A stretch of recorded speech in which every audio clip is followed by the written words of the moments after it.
Did you know you could cook juicy, tender steak right in your air fryer? Today, I've got 7 tips to help you get it right every single time.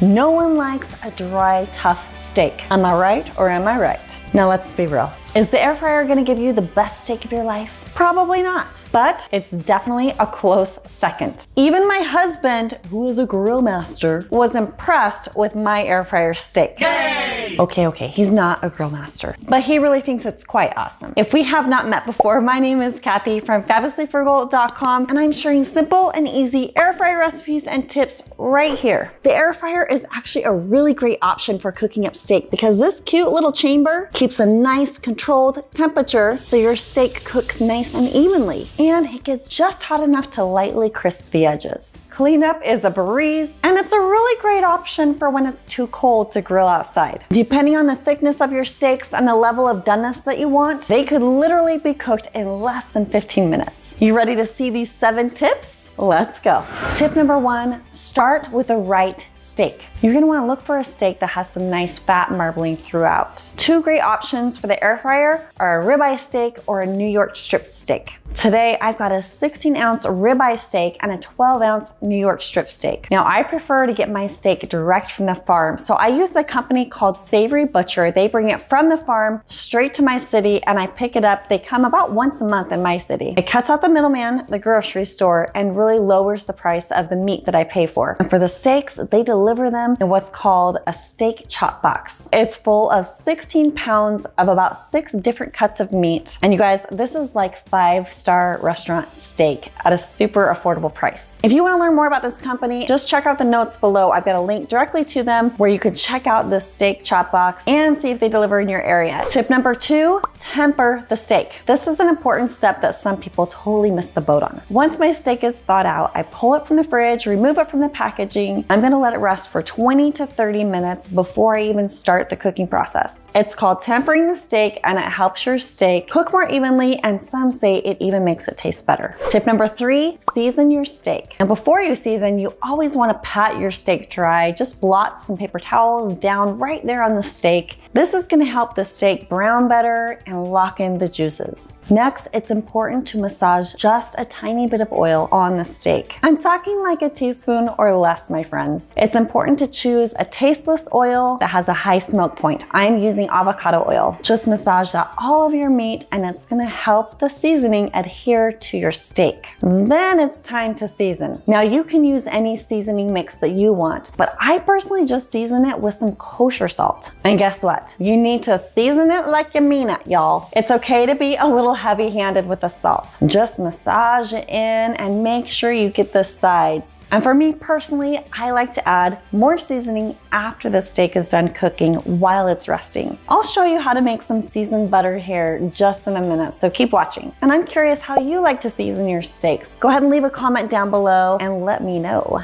Tip number 4, preheat your air fryer. Now, I don't always preheat my air fryer, and then there are other recipes that I for sure will preheat it for about 5 minutes. But when it comes to steaks, I am preheating my air fryer for 10 minutes at 400 degrees. And then as soon as it's done, I place my steak right in the air fryer basket. And you should hear a nice sizzle. Do you hear that? It's amazing.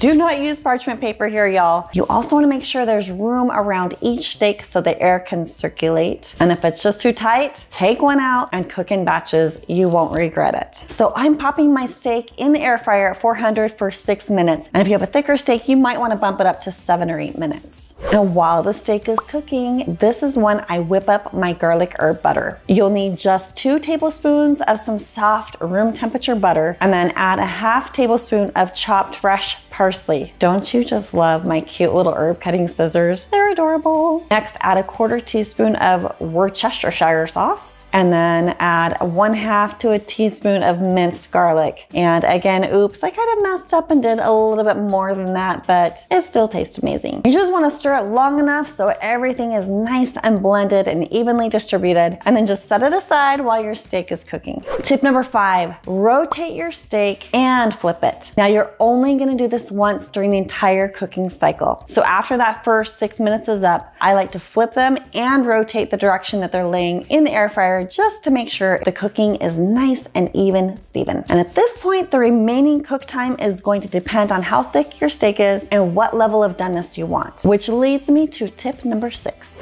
Cook your steak about 3 degrees under that level of doneness that you're looking for. This is why your instant read meat thermometer is going to be your best friend. If you've watched any of my other air fryer recipes, you know that I use this instant read meat thermometer in almost all of my air fryer cooking and baking. So to go right with that instant read thermometer, I actually have a free download that you can print out and hang on your fridge. I list out all of the temperatures for meat and baked goods, plus I have 18 air fryer tips. It's nice to have right there on the fridge so everyone's on the same page when it comes to the air fryer. If you want that download, you can look down in the notes below. Just click on the arrow right next to the title. If you are on your mobile phone, you'll see a link to get this download, plus a link to the recipe and all the tools that I'm using in this video down in that description below. In my family, we like our steaks cooked to medium, so my plan was to cook these to about 142 degrees Fahrenheit, which is 61 degrees Celsius. And dang, you can see I was so close, but it's okay because tip number 7, let it rest on a raised surface for half the amount of time it took to cook the steak.